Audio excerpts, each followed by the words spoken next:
Welcome back to another video, everybody. Today we are back inside of British Airways. We will be driving the class. Oh my god, bro. Alright, everybody, we have now spawned at Bawtree Road, or I think this is Woodham Sidings, actually, is where we're spawned at. We are in the electric mode, so let's get accelerating. Our very first stop of the journey is going to be Leeton, so I will catch you guys there, and then I will start a review on the train itself. Okay, everybody, welcome back. Now that we are approaching Leeton here, this is going to be our very first stop. I want to start probably a little background or review on the Class 807. And at least, if honestly, like, if it's worth driving, right? I'm not going to say if it's worth buying, because if I remember correctly, it comes with the 80X bundle when you buy the Class 800 itself. So is the train honestly worth driving? Just like the previous review, this train, obviously, it's a bi-mode unit, electric, diesel, kind of same thing. The interior itself, I believe, it's not copy-paste, okay, at least for the most part. But yeah, that was the interior. It's pretty simple.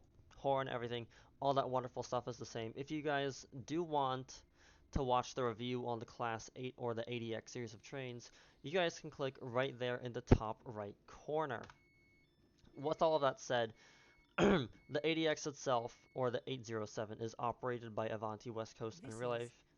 It is a bi-mode unit, like I said, electric and diesel, and it is heavily versatile in the game, just like the rest of the Class 80X series of trains. Obviously, just like the rest of the BR trains, it's heavily detailed. It has a lot of amazing functionality. It has the interactable cab. It has the detailed interior, detailed exterior, the wheels move, and all that wonderful stuff. Everything is almost the exact same. Obviously, in real life, there are differences. In real life, it has 7 cars. I don't know the exact specifications, so I can't exactly speak on those because I don't know the specifications in real life, so I'm not going to give you guys any sort of false information there. Um, Sorry if I sound like I'm losing my voice. I'm like dry throat right now, so do excuse that. Anyways, our next stop is Florida Screen. We're going to be passing Henley Park here in just a second or two. But a quick little thing about British Railways is, if you guys want to play this game, obviously, if I remember correctly, it is free to play. Anyone can join it, so I will link it in the description below. Just maybe one day you guys can catch me in server. That'll actually be quite exciting to do, to catch me in server so we can all play together and enjoy. I am working on a Discord for the channel itself, where all of us can have fun, and we'll announce game nights, I'll announce videos, all that fun jazz. So I will be doing that in the far future. This is Henley Park. Obviously, it's just a simple station, but I'll cover that in like a separate video. There's a class 170, I believe, that we're passing. Pretty cool, pretty cool. Anyways, I will see you guys once we're getting closer to Fortis Green. We're going to be approaching Fortis Green here. In about half a mile, we're going to start hitting the brakes. The speed limit did raise up to 100 miles an hour, which is relatively good. However, we can't really make use of that higher speed, given we're going to be approaching our station, which is relatively unfortunate. Alright, so Fortis Green is obviously right there now. We are like less than a quarter miles. We're going to slow down to 45 here so we can enter the station accordingly. This route, I think that I'm doing, I'm not sure if it has speeds of 125 miles an hour or not. One thing I do think would be cool, at least for the future, is where, like, if you want to ride as a passenger, you do have to pay to ride as a passenger. The reason why I say that would be cool, now hold up before you criticize me. The reason why I think that would be cool is so, like, the driver of the train can, like, let's say, get more XP, right? Or more coins. I don't know if that would be broken or overpowered, but that's just my thoughts on it. So comment down below and um, tell me what your guys' thoughts are on that, because I would love to know. I think it's a relatively cool idea, and I think it's a good idea. As for the trains they should add in the future and what I believe should be added, I believe the intercity 225 and the intercity 125 should be added. If you guys don't know what those are, it's the class, I think the class 90, class 91, it's one of those two. And obviously the world famous class 43, also known as the HST, or as they say, the HST. But I do believe that Oh my god, that announcement is so annoying. I wish you could turn that off. But anyways, the Class 43, I do believe that should be added. It is by far like one of the most, if not the most famous diesel train in the world.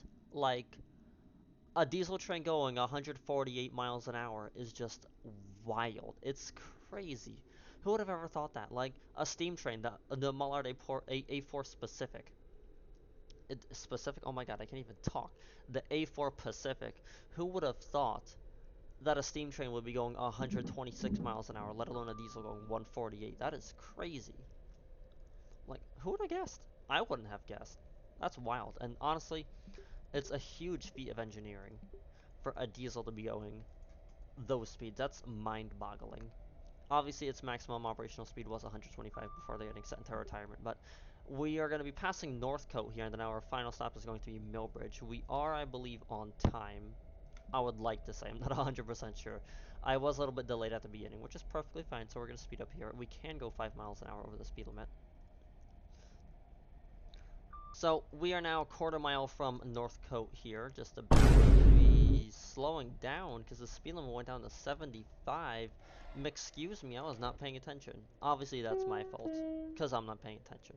I lost XP for that, darn it. But it's fine. Let's get a quick little flyby here if we shall.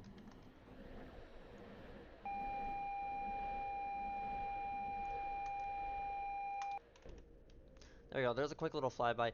I was trying to get the flyby like literally perfect, but you know, of course the AWS had to be a nuisance and just beep in everyone's ear.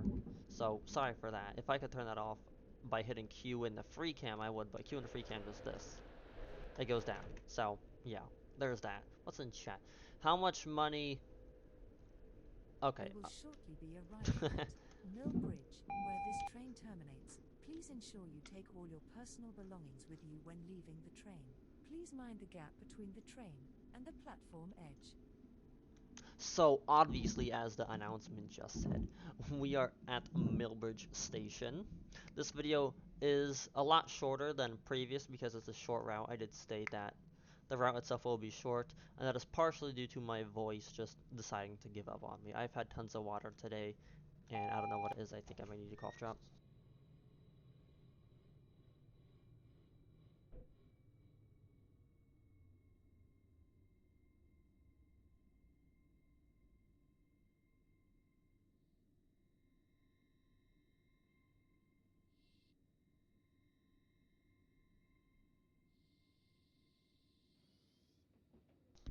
Okay, now that we are at a Millbridge Station here, this is our terminus point, so real fast. That is our wonderful Class 807 with all the amazing detail that it has. The livery, the details, the sounds, the exterior. Just an absolutely amazing all-around train. So with all of that said, if you guys want more of British Railways, let me know in the comments, and I will catch you guys in the next one.